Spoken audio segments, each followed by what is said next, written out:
नमस्कार, मैं हूं प्रभु चावला। सीधी बात में आज बारी है गुजरात के मुख्यमंत्री नरेंद्र मोदी की।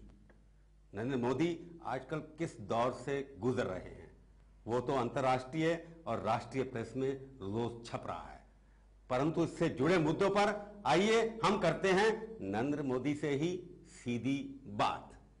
नहीं जी, बताइए, आप लोग कहते हैं कि आप इंटरनेशनल एम्बैरेसमेंट है भारत के लिए। मैं नहीं जानता हूँ ऐसा कौन कह रहा है, लेकिन मैं इतना जानता जानता हूँ ऑफिस से कोट करते हुए अखबार में मैं इतना जानता हूँ कि भारत के लोकसभा ने और भारत की राज्यसभा ने और भारत के प्रधानमंत्री ने हिंदुस्तान की आवाज़ को बुलंद करने का प्रयास किया है। वो तो इंटरनेट उस वक्त इमोशनल रिएक्शन था। अभी अखबारों में छपा नहीं कि भारतीय जनता पार्टी को सोचना चाहिए कि नरेंद्र मोदी एम्बैरेसमेंट है कि नहीं। मैं ये नहीं मानता हूँ कि डिप्लोमेसी इमोशंस के आधार पर चलती है, राजनीति और भारत की डिप्लोमेसी बहुत ही मैच्योर है और हमारी मैच्योरिटी का उसमें प्रतिबिंब है कि देश के प्रधानमंत्री ने इस बात का नेतृत्व किया है और बहुत ही योग्य शब्दों में अमेरिका को हिंदुस्तान की बात पहुंचाने का प्रयास किया है। तो प्रधानमंत्री ने पहले दिन जो कहा वो तो आपका इमोशनल रिएक्शन था, उसका रिएक्शन किया, जो उसके बाद आपका भी चेहरा बदल गया, आपका भी तेवर बदल गया, उनका भी बदल गया। उन्होंने आपके ऊपर अटैक किया और आपने अमेरिका के आगे घुटने टेक दिए। मैं नहीं मानता हूं कि मैं एक व्यक्ति के नाते अमेरिका के सामने घुटने टेकूं या अमेरिका को गले लगाऊं या अमेरिका से भिड़ जाऊं, ये कोई मुद्दे हैं। भिड़ तो गए थे आप, पहले दिन तो भिड़ ही गए थे आप। अभी भी मैं कहता हूं, मैंने हकीकतों को रखने का प्रयास किया है। मुझे व्यक्ति के नाते इन सारे विषयों को अपने साथ जोड़ने का कोई कारण नहीं। तो आपको लगता है ये जो वीजा रिजेक्ट किया आपका, ये तो नरेंद्र मोदी का व्यक्तिगत वीजा रिजेक्ट किया था ना, उससे देश का अपमान कहां से हो गया? नरेंद्र मोदी देश के बराबर हो गए। वीजा और no visa is not a matter. देखिए, हमारे राष्ट्रपति जी फखरुद्दीन अली अहमद एक बार विदेश गए थे, अंतर्राष्ट्रीय समारोह में गए थे, और उसके साथ जो व्यवहार हुआ था तुरंत भारत ने आवाज़ उठाई थी।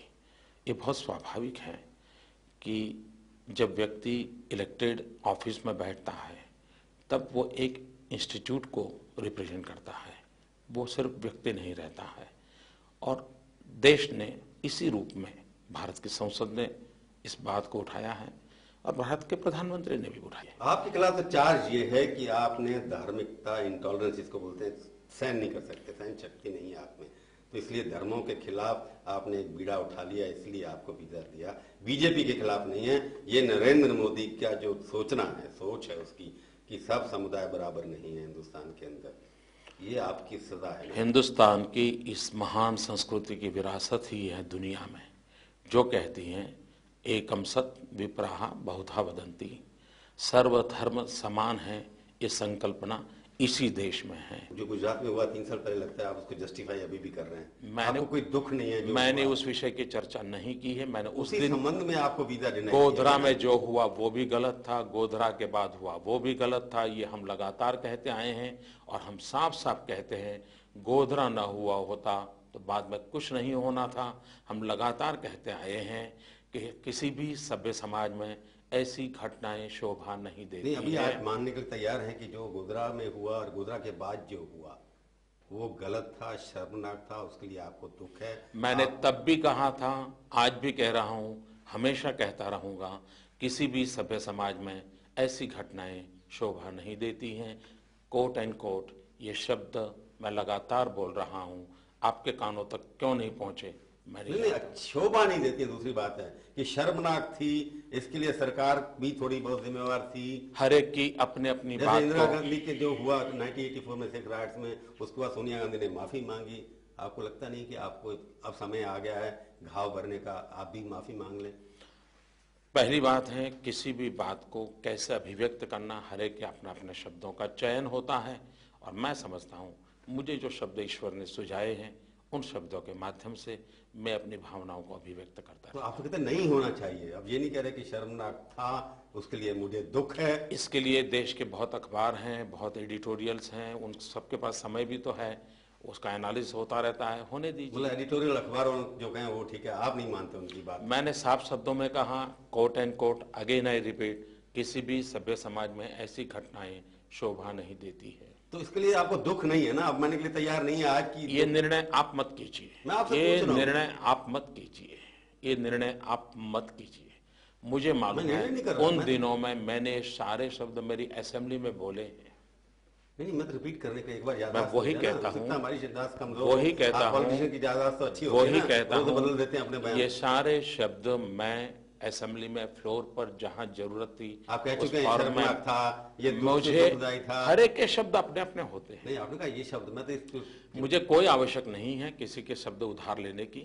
मुझे जो शब्द अमेरिका ईश्वर ने जो एक सुझाता आपको है, वीजा रिजेक्ट किया और ब्रिटिश सरकार ने कहा कि हमारा आपसे कोई ऑफिशियल लेन देन नहीं होगा, इसके बावजूद लगता नहीं कि सारे इंटरनेशनल रेपुटेशन बनाने के लिए इलेक्टेड ऑफिस जिसकी आप बात करें, आप चुने हुए मुख्यमंत्री हैं, उसके बावजूद आपको नहीं बुलाया जा रहा, वहाँ डिप्लोमेटिक जो देनी चाहिए रेस्पेक्ट वो नहीं मिल रही, तो आपको लगता नहीं कहीं ना कहीं दुख होना चाहिए? मैं नहीं मानता हूं कि हमारे देश में इस प्रकार के डिप्लोमेटिक रिलेशन हर राज्यों के होते हैं। Not necessary.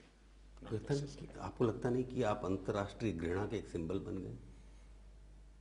इस विषय की चर्चा अच्छा होगा मेरे क्रिटिक्स करें, बाहर के लोग करें, मैं खुद अपना एनालिसिस क्यों करूं? मतलब राष्ट्र का सम्मान और अंतर्राष्ट्रीय सम्मान का सिंबल, ये कॉन्ट्रडिक्शन कैसे संभालेंगे आपका? मैं कहता हूं, फिर मैं कहता हूं, जिन चीजों के लिए आप इतने उलझे हुए हैं या इतने बौखलाए हुए हैं या इतने परेशान हैं, मैं जरा भी नहीं। बौखलाया तो देश बौखलाया हुआ है इस वक्त कि देश का चुना हुआ नुमाइंदा मुख्यमंत्री जिसको आप कहते हैं 5 करोड़ गुजराती ने चुना है, उसके मुंह पर राजनीतिक थप्पड़ एक अमेरिका मार दे, तो उससे देश का अपमान भी होता है। आपने ठीक कहा। आपका दृष्टिकोण क्या है मैं नहीं जानता हूं। अगर आपको लगता है ये चाटा मुझ पे पड़ा है, देश पर नहीं है, आपका मत हो सकता है। 5 करोड़ चुने हुए व्यक्ति की बात कर रहा हूं मैं, आपको उसके चुने हुए व्यक्ति, आप नरेंद्र मोदी नहीं है, आप मुख्यमंत्री हैं, 5 करोड़ लोगों के चुने हुए, तो इसका मतलब कहीं ना कहीं आपको कोर करेक्शन की जरूरत है कि नहीं, इसको मिटाने के लिए आपको लगता है कोई चेंज करने की जरूरत नहीं है आपको? दुनिया में किसी को भी चार्ज भी वही लगाएं, जजमेंट भी वही दे, ऐसी कोई न्याय प्रणाली का नहीं है। दुनिया के उन लोगों ने या तो जिस कंसर्न लोग हैं उनको पूछना चाहिए था कि हमारे पास ये जानकारी, आपको क्या कहना है।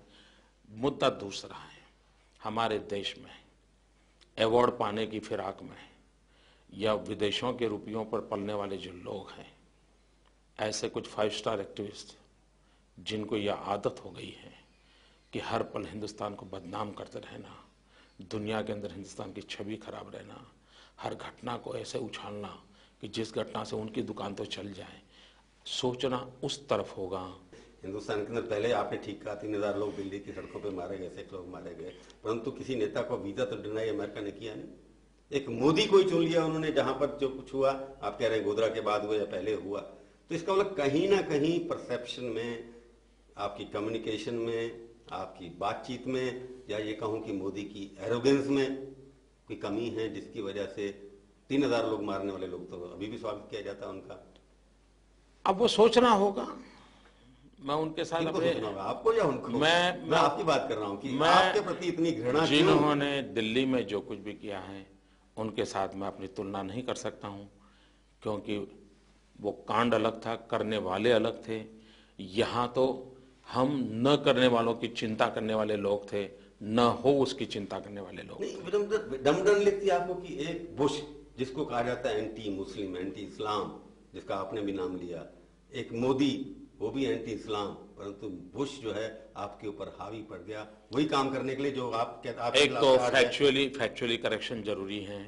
As far as Narendra Modi is concern, मैं इस्लाम के खिलाफ नहीं हूं, मैं जिहाद के खिलाफ हूं, मैं टेररिज्म के खिलाफ हूं, मैं किसी को किसी पर जुल्म करने की आदतों के खिलाफ हूं, मैं इस्लामिक विचारधारा के खिलाफ नहीं हूं।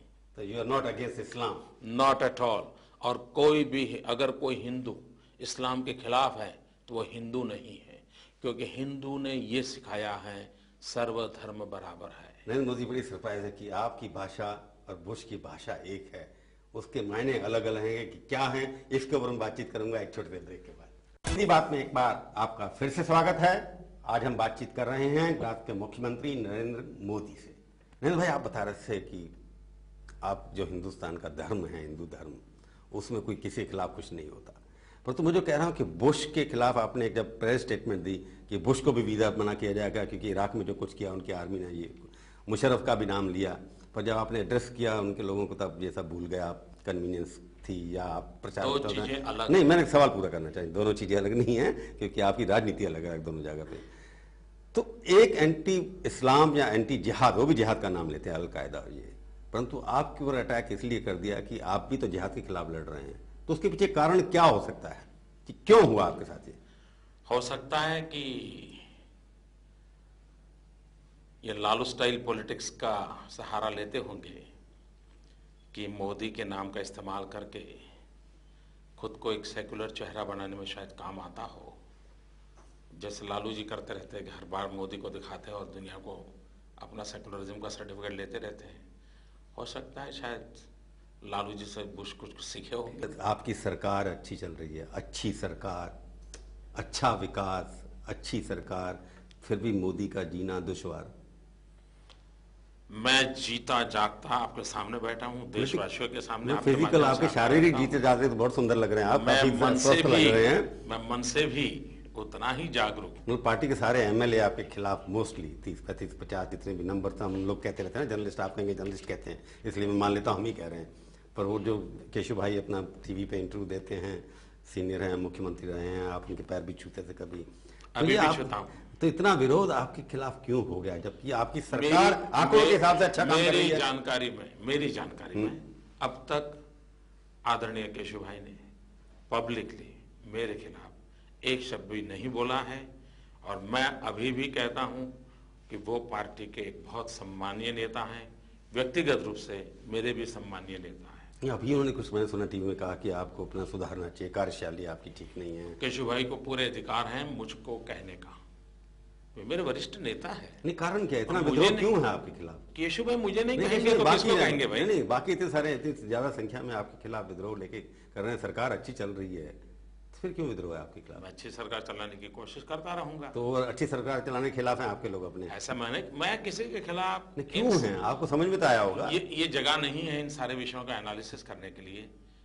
उसके पार्टी फोरम पे आप करेंगे? मेरे पार्टी के नेता करेंगे, मैं उसमें अपना समय नहीं लगाता हूँ। आपको लगता नहीं है कि आप अपनी पार्टी को साथ? मुझे जो काम दिया गया है उसका ही मैं जवाब दे सकता हूँ, और पार्टी ने मुझे सरकार चलाने का काम दिया, क्योंकि आपके राष्ट्रीय अध्यक्ष का, आप राष्ट्र के सम्मान हैं, सरकार आपकी अच्छी चल रही है, मैं इतना बड़ा डिसिप्लिन, सरकार पहले भी गिरी थी यहाँ पर। मैं राष्ट्रीय अध्यक्ष जी का आभारी हूँ कि उन्होंने इस प्रकार से मुझे बहुत ही अच्छे शब्दों में ऐसे समय भी सहारा दिया है। मैं छोटे छोटे एकदम क्विक फायर क्वेश्चन करने वाला हूँ। Charge against you, you are arrogant.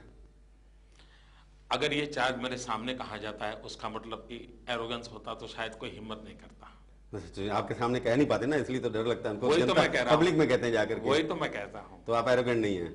देखिए, अगर कोई दुनिया में ये कहता है कि मैं एरोगेंट नहीं हूं तो वो सबसे बड़ा एरोगेंट है। अच्छा, दूसरा चार्ज आप कहते हैं यू आर रैंक कम्युनलिस्ट, असंप्रदायवादी, एंटी मुस्लिम है। मैं हिंदुत्व के प्रति अपार आस्था रखता हूं। मैं मानता हूं हिंदुत्व किसी के खिलाफ नहीं है, हिंदुत्व ही है जो सबको जोड़ सकता है। और आज रिलीजियस कॉन्फ्लिक्ट और टेररिज्म जिस प्रकार से दुनिया को, मानवता को ग्रस्त कर रहा है, ऐसे समय सबको साथ लेकर के चलने की ताकत रखने वाला हिंदुत्व, उसको सही मायने में पहचानेंगे तो हम मानव जात की सेवा करेंगे। तो इसलिए आप इस कम्युनल राइफ को यूज करके, स्ट्राइफ को यूज करके, झगड़े को यूज करके, आई एम अगेंस्ट कॉन्फ्लिक्ट, क्योंकि आप यूज करके, आपका उद्देश्य है कि आई एम अगेंस्ट राष्ट्रीय नेता बनना, प्रधानमंत्री के सपने आप देख रहे हैं। देखिए, गोधरा के बाद, गोधरा को यूज कर रहे हैं आप अपने आप को नेशनल लीडर बनाने के लिए। गोधरा के बाद 6 महीने के बाद अक्षरधाम हुआ था, 40 हिंदू लोगों को मंदिर के अंदर मौत के घाट उतार गया गया। उसके बाद भी यही गुजरात है जिसने शांति रखी थी, एक कंकर तक कहीं फेंका नहीं था। ये भी गुजरात की पहचान थी, और तब भी वही मंत्री थे जिस पर आप इतना आरोप मढ़ते रहते हैं। मोदी जी, आप जो हमेशा हिंदुओं का नाम बार बार लेते हैं, इसका मतलब आपकी स्ट्रेटेजी ये भी कि हिंदुत्व के नाम पे नरेंद्र मोदी भारत के प्रधानमंत्री का सपना भी देखता है। हिंदुत्व ये संप्रदाय नहीं, भारत के प्रधानमंत्री का हिंदुत्व भारत की सुप्रीम कोर्ट का जजमेंट है। Hindutva it's a way of life.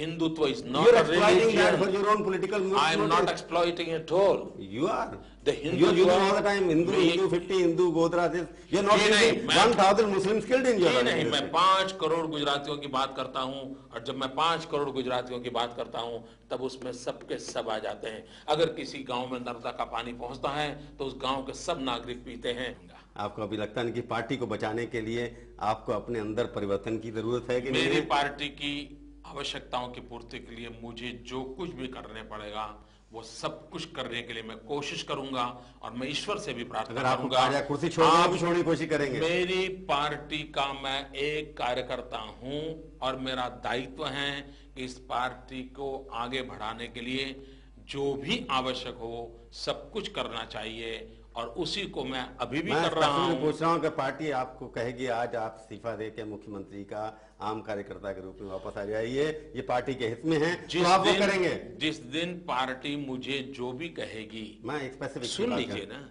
Party मुझे जो भी कहेगी इस्तीफा और देने के लिए उसके बाद करने के बीच आपको सवाल पूछने का समय भी नहीं रहेगा। नहीं, मैं पूछ रहा हूं इस्तीफा भी देने को कहेगी तो भी मैं देंगे? साफ कहता हूं ना कि मेरी पार्टी ने मुझे जब जो कहा है वो सारे काम मैंने आज तक किए हैं, वही मेरा रिकॉर्ड है। वो करने के वैसे लिए आप अलग से व्यक्तित्व है आपका, जब राजनीति सवाल उठते हैं तब वही हो जाते हैं, जवाब सीधे नहीं देते। मैं जब आपसे कहा इस्तीफा देंगे, जो कुछ कहेंगे वही करेंगे, वही हर पॉलिटिशियन बोलता है, तो आप में कोई फर्क नजर नहीं आता। आप कहिए मैं दूंगा इस्तीफा अगर पार्टी कहेगी तो। मैं कहता हूं ना, मैं जब ये कहता हूं मेरी पार्टी ने, क्योंकि आपने काम अच्छा किया, सरकार अच्छी चलाई, आप खुश हैं उससे? टिल मोमेंट पार्टी ने जो कहा वही मैंने किया है, और आगे भी वही आगे भी पार्टी जो कहेंगी वही करता रहूंगा।